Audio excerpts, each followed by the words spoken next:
Morning. Hello.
Morning.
cleaning all these bins. So, believe me.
Sorry, that took longer than I thought it would. What do I need?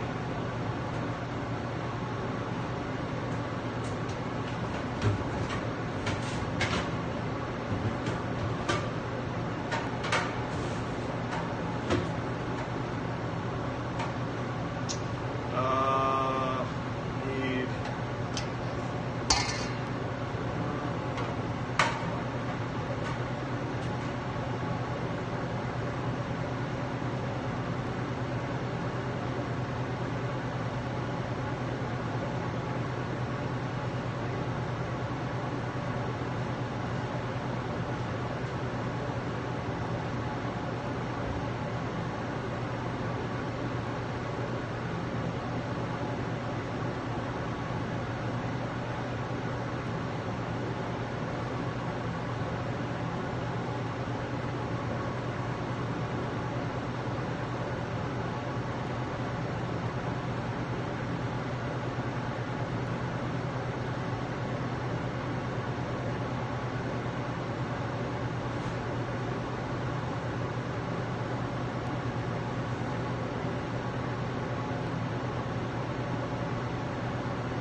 So I was just in the back cleaning some bins, so we're not quite done. Kind of beauty.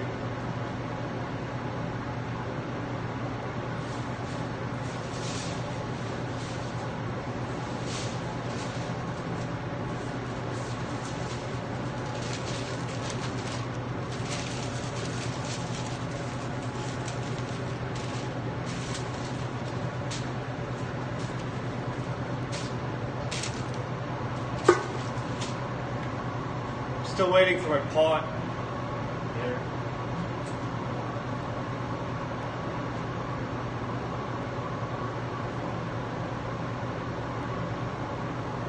Pretty sure there's a problem with the pot burner. The flame is really low, so I think there might be a problem with gas flow. Might just need to be cleaned, but it takes forever to heat up though.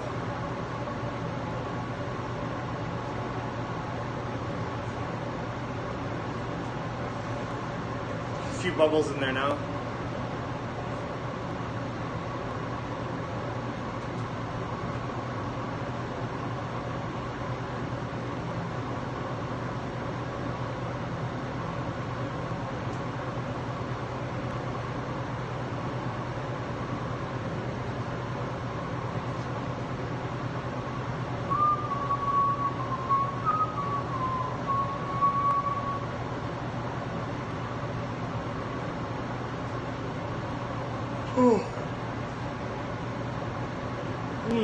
Excuse me.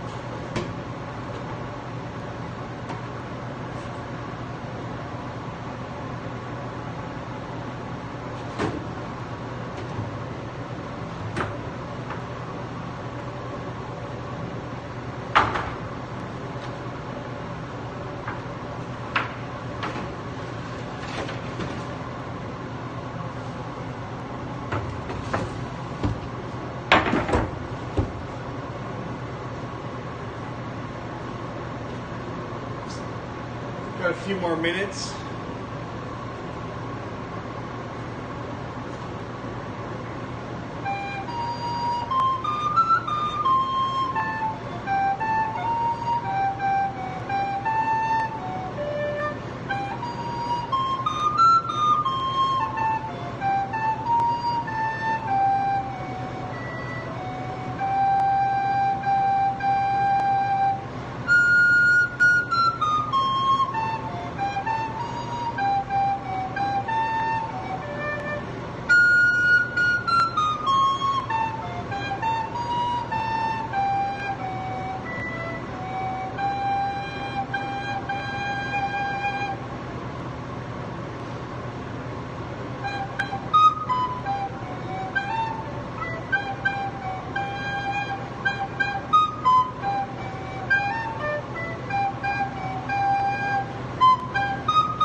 Still waiting for the pot. A few more bubbles.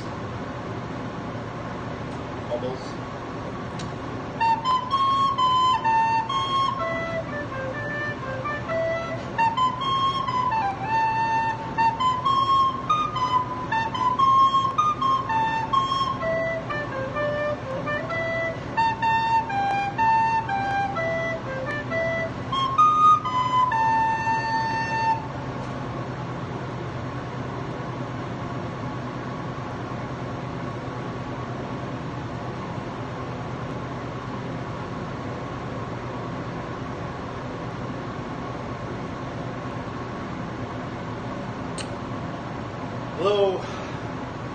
It's almost time to add the honey. Just waiting. There's something wrong with the pot burner, I'm sure of it.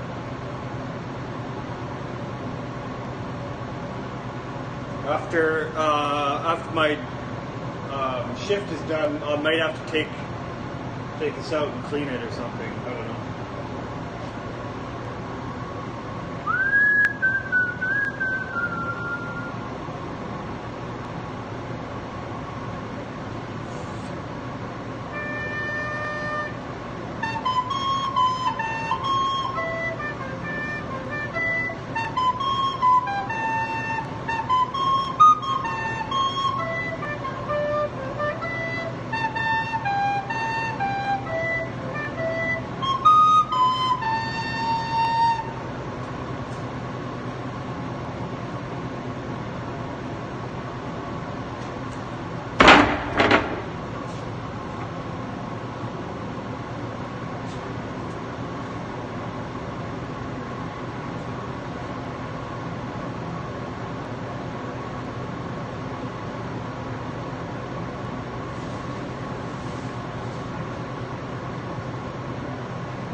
My water in my pot is still not boiling.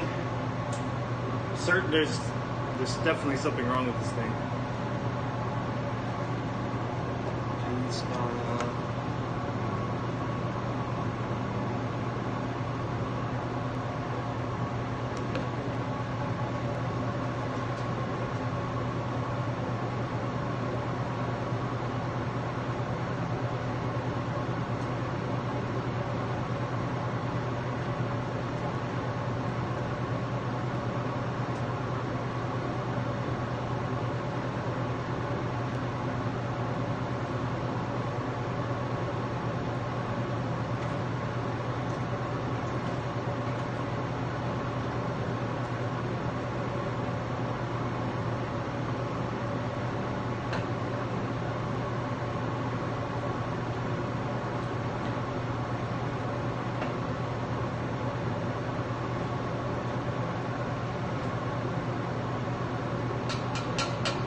I'm ready to go, but my water is not.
It's taking forever. I don't know.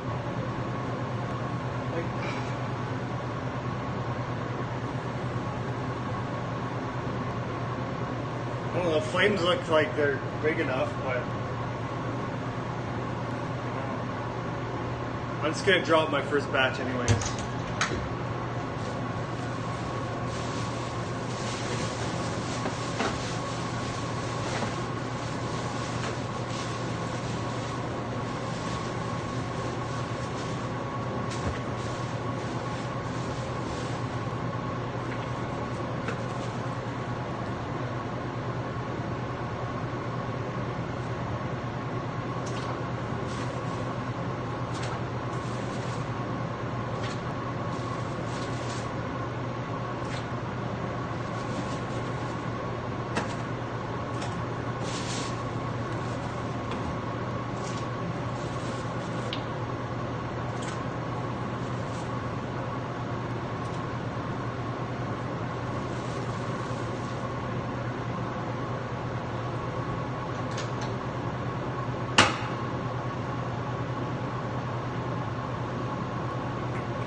breath. I should go to the doctor. Whew.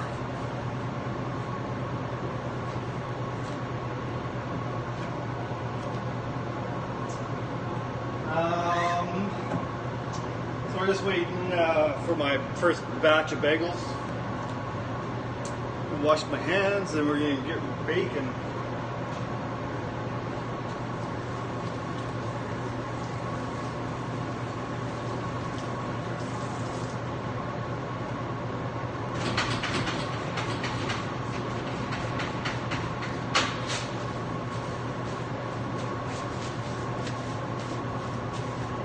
Bacon, bacon with macon. Macon, bacon with macon. Macon, bacon with macon. Bacon, macon with bacon. Bacon, macon with bacon.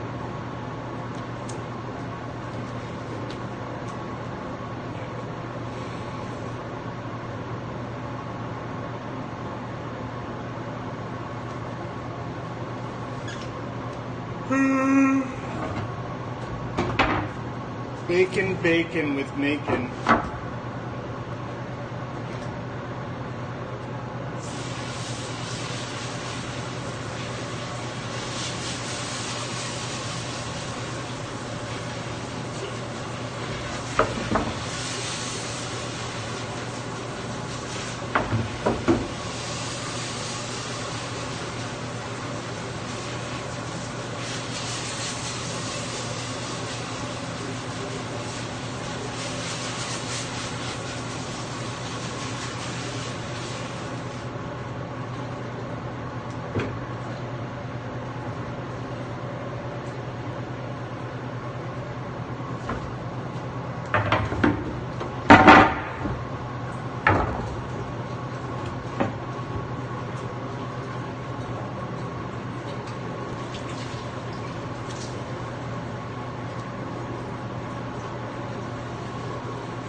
Just waiting for my first batch. Something wrong with the pot burner here.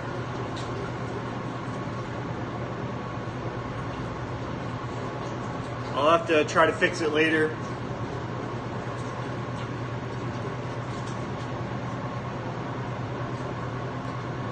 I think there's a problem with the gas flow. I'm just gonna have to have the gas turned to maximum, I think, and hopefully we can make do.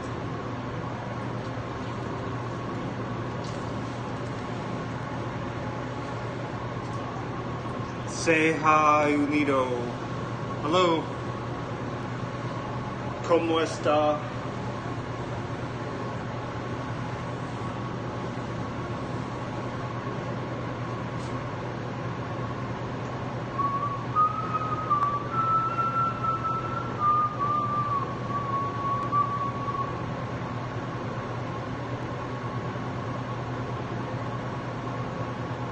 Why does it take forever? Oh, it's gonna set me back.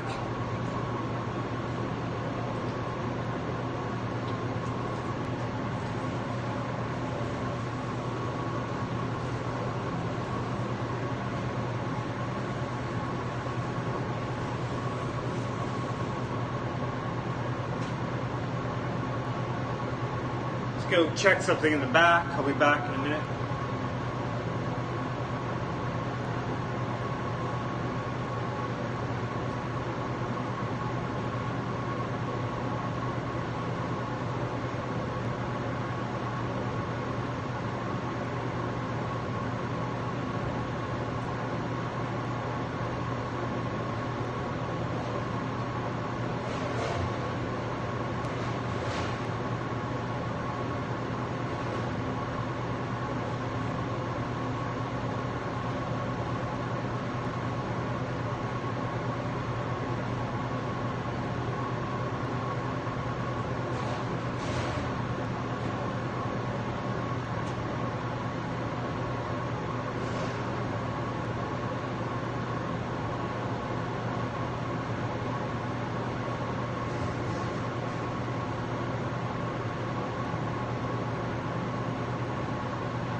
good? What's good, my friend?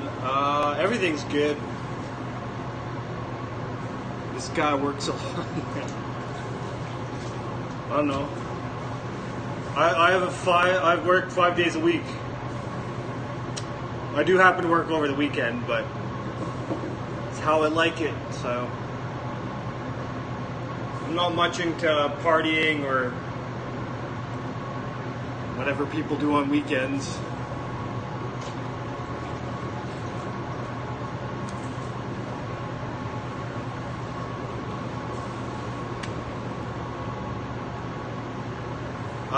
Yeah, I do a little bit of overtime. We try to avoid doing overtime, but sometimes we're short-staffed, and I'll fill in. We seem to be doing pretty good with staff right now, though. So hopefully, I'll be back to.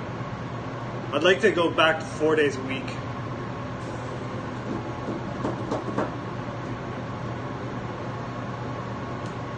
The first 3 years I worked for this company, I worked 4 days a week. I think we're hiring bakers and artisans, I think. Yeah, we're in. If you're in the Vancouver or Richmond area, we're also opening a store in Surrey. So if you live in the area, I would encourage you to drop off a resume. I don't do the hiring personally. But I do train. Excuse me. I do train bakers.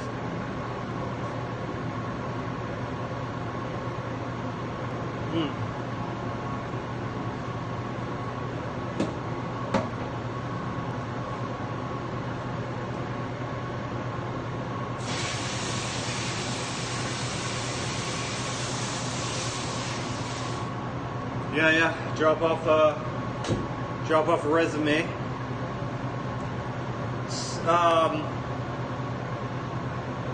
It's fun work.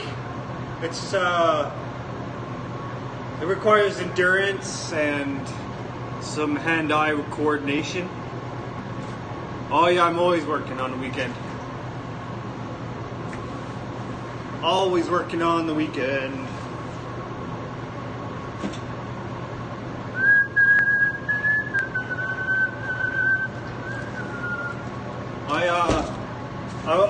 I'm planning on taking a vacation soon. I think I'm gonna take 7 days off and go to Montreal and maybe New York.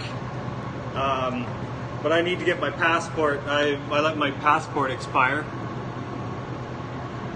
I love Cancun, but I went to Cancun last time I went on a vacation, and I really enjoyed myself there.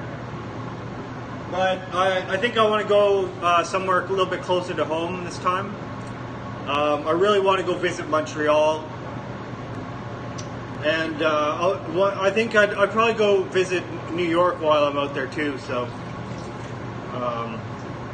maybe go like Montreal, Toronto, New York, or something, and back here.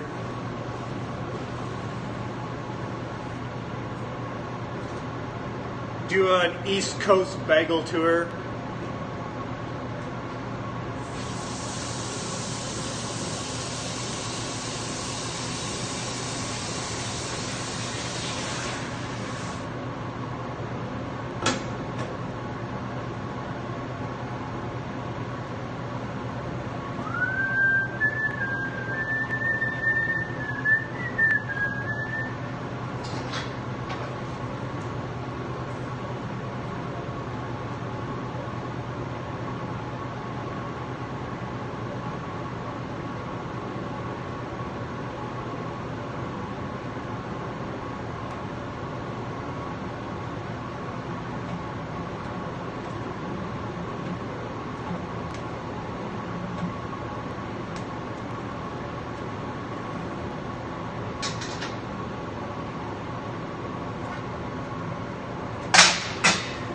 Those are almost ready to go.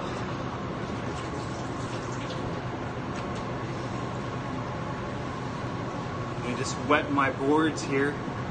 A bagel maker. Yeah, I'll do some poetry. I need to learn some new poetry. I'm working on it. It takes me a while to memorize the poems, and then I need to recite them a few times, practice them out loud. It takes a while. But I'm working on 2 right now, so I should have those ready in a few months. Hamlin Towns in Brunswick, my famous Hanover city. The river Weser, deep and wide, washes its wall on the southern side. A pleasanter spot you've never spied. But when begins my ditty, almost 500 years ago, to see the townsfolk suffer so from vermin was a pity. Rats, they fought the dogs and killed the cats and bit the babies in the cradles and ate the cheeses from the vats and licked the soup from the cooks and ladles, split open the kegs of salt and sprats, made nests in the men's Sunday hats, and even spoiled the women's chats, like drowning out their speaking with shrieking and squeaking in 50 different sharps and flats. At last the people in a body to the town hall came flocking. "'Tis clear," cried they, "our mayor is a naughty, and as for our corporation, shocking to think we buy gowns lined with ermine for dolts who can't or won't determine what's best to rid us of our vermin. You hope because you're old and obese to find in furry civic robes ease. Rouse up, sirs, give your brains a racking, find the remedy we are lacking, or sure as fate will send you packing." At this, the mayor and corporation clanked with a mighty consternation. An hour they sat in council. At length the mayor broke silence. "Cora Gilder eyed my ermine gown sell. I wish I were a mile thence. It's easy to bid one rack one's brain. I'm sure my poor head aches again. I scratch it so, but all in vain. Oh, for a trap, trap, trap." Just he said this, what should hap? At the chamber door, but a gentle tap.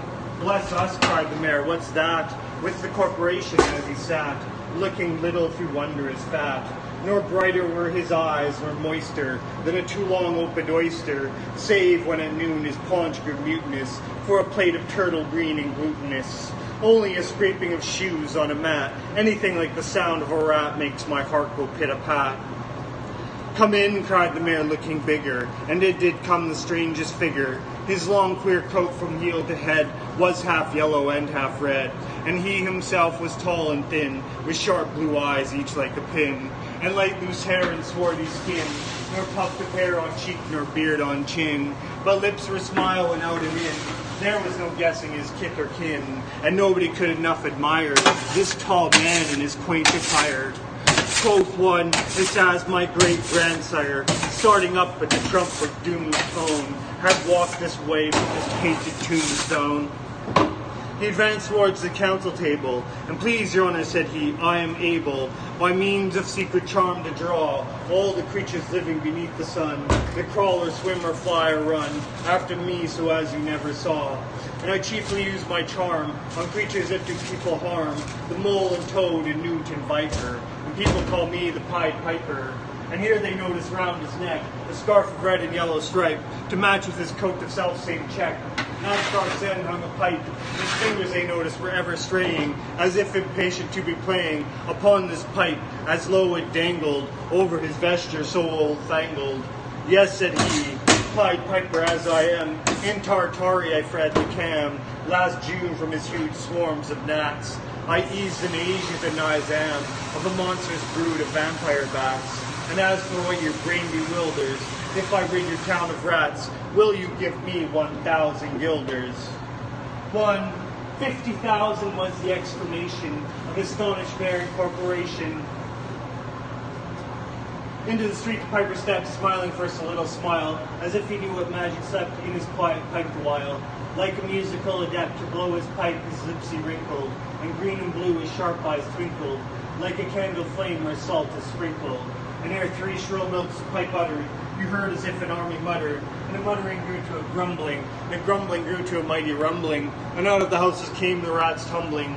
Great rats, small rats, lean rats, brawny rats, brown rats, black rats, grey rats, tawny rats, brave old plotters, gay young friskers, fathers, mothers, uncles, cousins, cocking tails and pricking whiskers, families by tens and dozens, brothers, sisters, husbands, wives, followed the Pied Piper for their lives. From street to street he piped advancing, and step for step they followed dancing, until they came to the river Weser, wherein all plunged and perished, save one, who stout as Julius Caesar, swam across and lived to carry, as he the manuscript he cherished, to Ratland home as commentary, which was, at first shrill notes of the pipe, I heard a sound as of scraping tripe, and putting apples wondrous ripe, into the cider presses gripe, and moving away a pickle tub boards, and leaving a jar of conserve cupboards, and drawing the corks of train oil flasks, and breaking hoops of butter casks, and it seemed as if a voice, sweeter far than by harp or by psaltery reed, called out, "O rats, rejoice! The world has grown to a vast risaltery.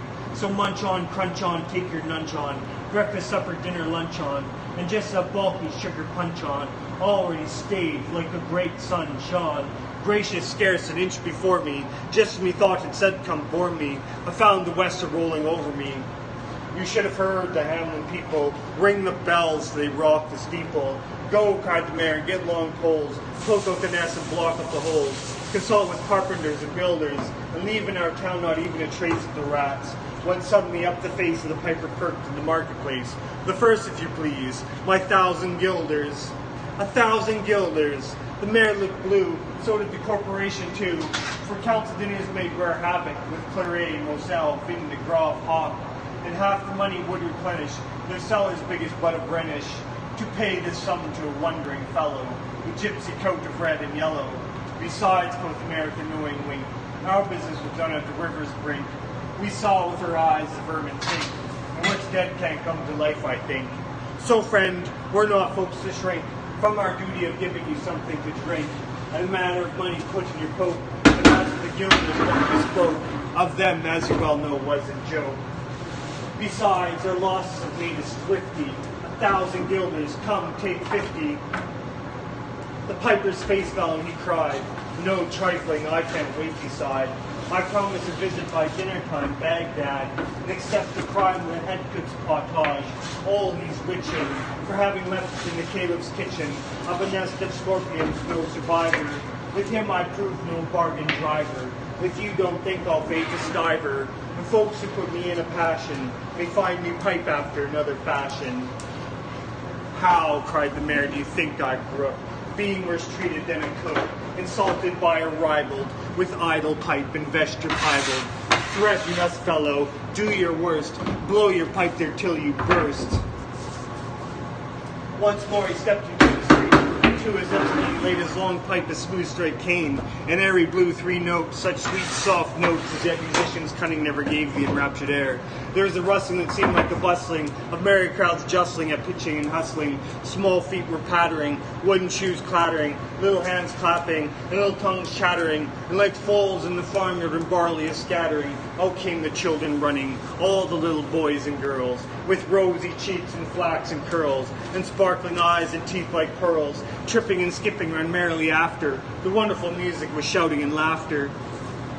The mayor was dumb, and the council stood as if they're chained to the blocks of wood, unable to move a step or cry, to the children merrily skipping by, could only follow with an eye the joyous crowd at the piper's back, and how the mayor was on the rack, and the wretched council's bosoms beat as the piper turned from the high street, to where the Weser rolled its waters, right in the way of their sons and daughters. How returned from south to west, and to Copperberg Hill his steps addressed, and after him the children pressed, great was the joy in every breast. He never crossed the mighty top, he's forced to let the piping drop, and we shall see our children stop. Well, lo, they reached the mountainside, a wondrous portal opened wide, as if a cavern was suddenly hollowed. The piper advanced, and the children followed, and when all were into the very last, the door in the mountainside shut fast. Did I say all? No, one was lame, and could not dance all the way. And in after years, if you would blame his sadness, he was used to say, as dull in our towns as my playmates left, I can't forget that I'm bereft of all the pleasant sights they see, which the piper also promised me. For he led us, he said, to a joyous land, joining the town in just at hand, where waters gushed and fruit trees grew, and flowers before the fairer hue, and everything was strange and new. The sparrow was buried in a peacock here, and their dogs outran a fellow deer, and honeybees had lost their stings, and horses were born with eagle's wings. And just as I became assured, my lame foot would be speedily cured. The music stopped, and I stood still, and found myself outside the hill, left behind against my will, to go now limping as before, and never hear of that country more. Alas, alas for Hamelin, that came to many a burgher's pate, a text which says that heaven's gate opes to the rich at as easy rate as a needle's eye takes a camel in. The mayor sent east, west, north, and south to offer the piper by word of mouth, wherever was men's lot to find him, silver and gold to his heart's content, if only he'd return the way he went, and bring the children behind him. But when he saw 'twas lost endeavor, and piper and dancers were gone forever, they made a decree that lawyers never should think their records dated duly, if after the day of the month and year these words do not as well appear, and so long after what happened here on the 22nd of July, 1376, and the better in memory to fix the place of the children's last retreat. They call it the Pied Piper Street, where anyone playing piper tabor was sure for his future to lose his labor, nor suffered they hostler tavern, shocked with mirth a street so solemn, and opposite the place of the cavern, they wrote the story on a column, and on great church window painted, the same to make the world acquainted, how their children were stolen away, and there it stands this very day. And I must not admit to say that in Transylvania there is a tribe of alien people who ascribe the way and dress of which their neighbors lay such stress to their fathers and mothers having risen out of some subterranean prison into which they were trepanned a long time ago in a mighty band out of Hamlin towns in Brunswick land, but how or why they don't understand. So, Lily, let me and you be wipers, scores out with all men, especially pipers. And if they should pipe us free from rats and from mice, if we promise not, let us keep our promise.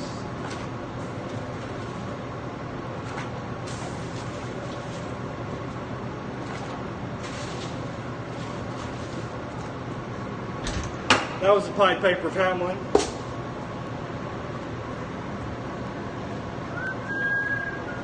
By Robert Browning.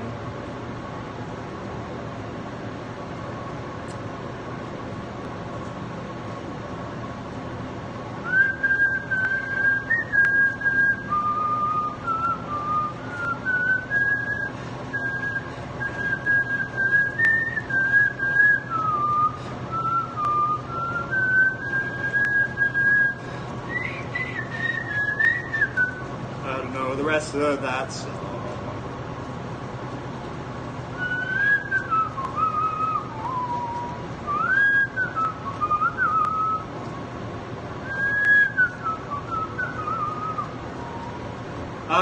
They're in the oven for about, I think it's about 10 or 15 minutes, I guess. I just bake them until they're brown.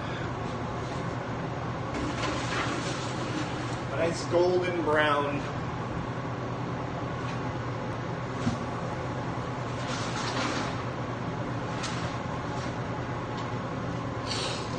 Yeah, so I guess they're probably in the water for if the pot burner is functioning properly, which it is not currently. They should be in the water for about 5 to 7 minutes. Yeah, and then I put them on the table. I dress them, put them on the boards, put them into the oven. They sit on the boards for about 3 to 4 minutes until they're dry. And they start to proof a little bit. Then I flip them off the boards onto the deck, where they sit in 2 rows for about 2 or 3 minutes. Then I arrange them into 3 lines, and they sit in 3 lines until they are brown on one side. And then I flip them over and I brown them on the other side. And then I take them out and put them into the crate. So it goes pot, table, boards, oven, crate, mouth, esophagus, stomach, I don't know.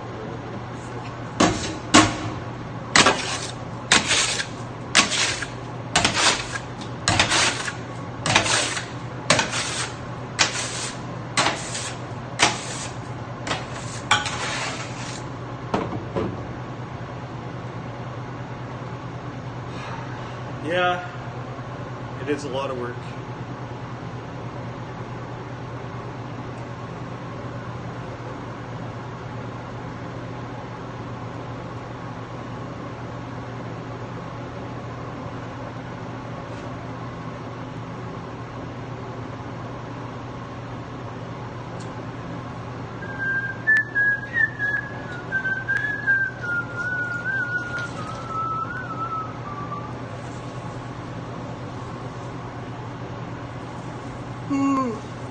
Oh, excuse me.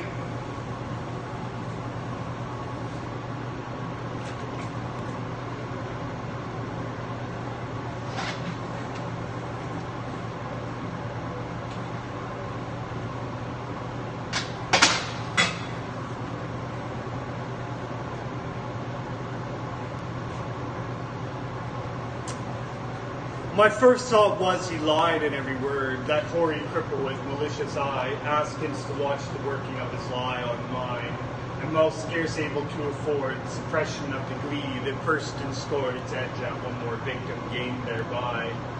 What else should he be set for with his staff? What saved a waylay with his lies and snare? All travelers who might find him posted there. And asked the road, I guessed what skull-like laugh would break, what crutch can write my epitaph for pastime in the dusty thoroughfare.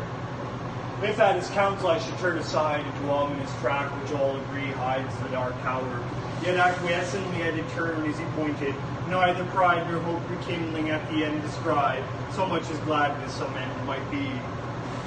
For what with my whole world wide wondering, what with my search drawn out through years, my hope dwindled into a ghost not fit to cope with that obstreperous joy success would bring. I hardly try now to rebuke the spring, my heart may finding failure in its scope. As a sick man very near to death seems dead indeed, and feels begin and end the tears, and takes the farewell of each friend, and hears one bid the other go, draw breath freelier outside. Since all is over, he saith, and the blow falling of grieving can amend. While some discuss if near the grave be room enough for this, and when a day suits best for carrying the corpse away, with carabao banners, scarfs, and staves. And still the man hears all and only craves, he may not shame such tender love and stay. Thus I had for so long suffered in this quest, heard failure prophesied so oft been writ, so many times among the band of wit, the knights who to dark towers search address their steps, that just to fail as they seem best, and all doubt was now should I be fit. So quiet as despair I turned from him, that hateful cripple, out of his highway into the path he pointed. All the day had been a dreary one at best, and dim was settling into its close. Yet shot one grim red leer to see the plain catch it astray. For mark, no sooner was I fairly found, pledged the plain after a pace or two, then pausing to a backward a last view, over the safe road 'twas gone, great plain all round, nothing but plain to the horizons bound. I must go on, naught else remained to do. So on I went. I think I never saw such stars of noble nature. Nothing throve, for flowers as well expect a cedar grove, but chortle and spurge according to their law, but propagate their kind with none to awe. You think the bird had been a treasure trove? No penry inert to sing grimace, in some strange sort were the land's portion. See or close your eyes, said nature peevishly.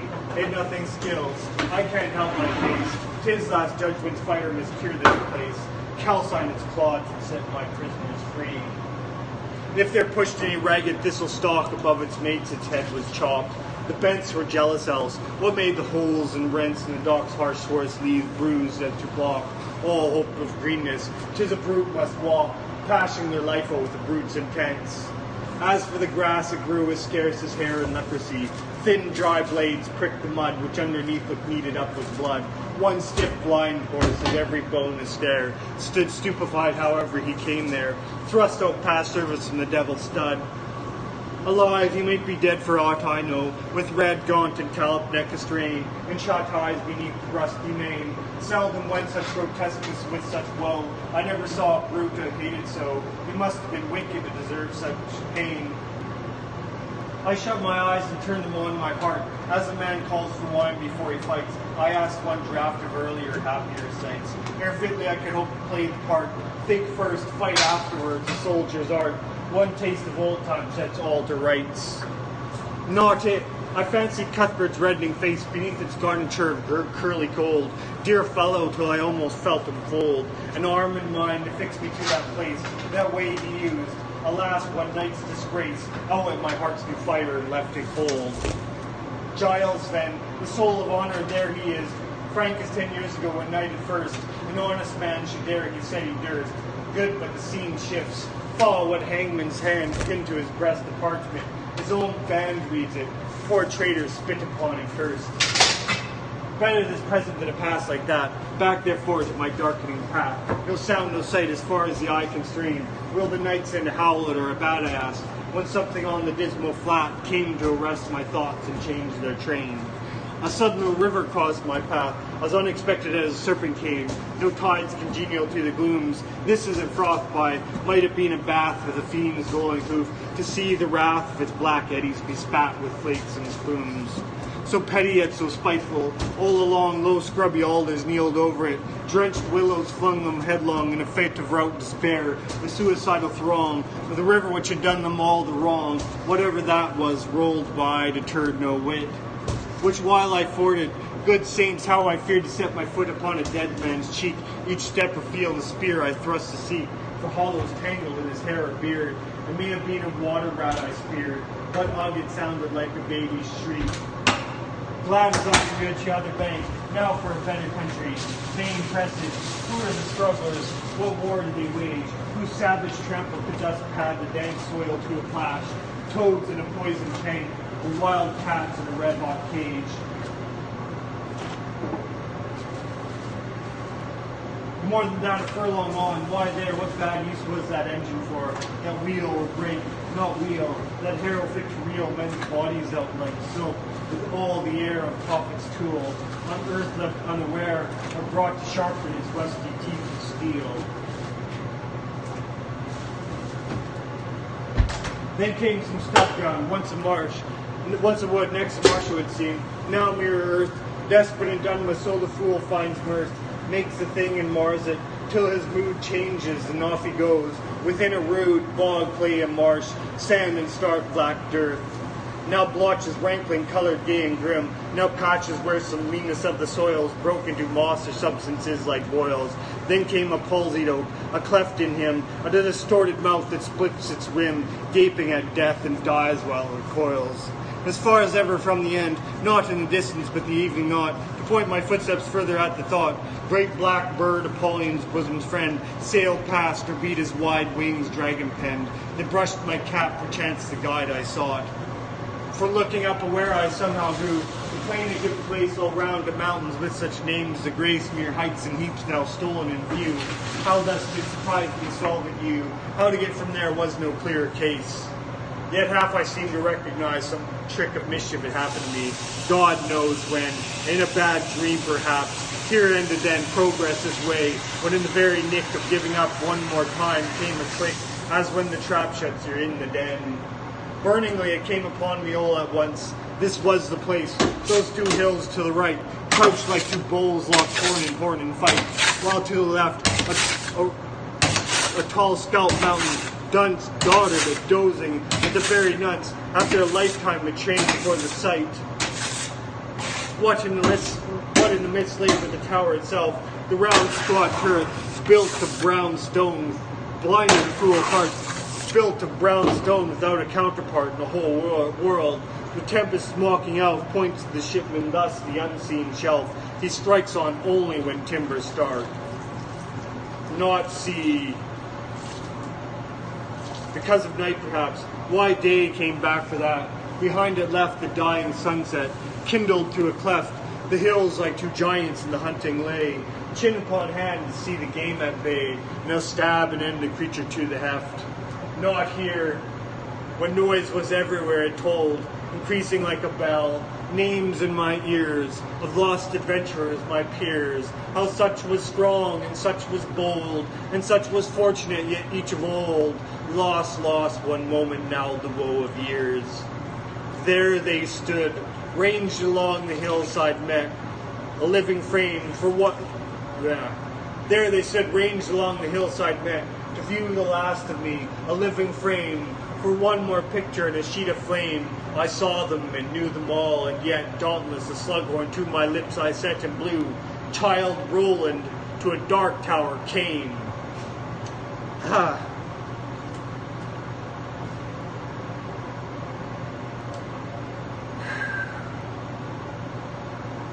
Almost 6 o'clock.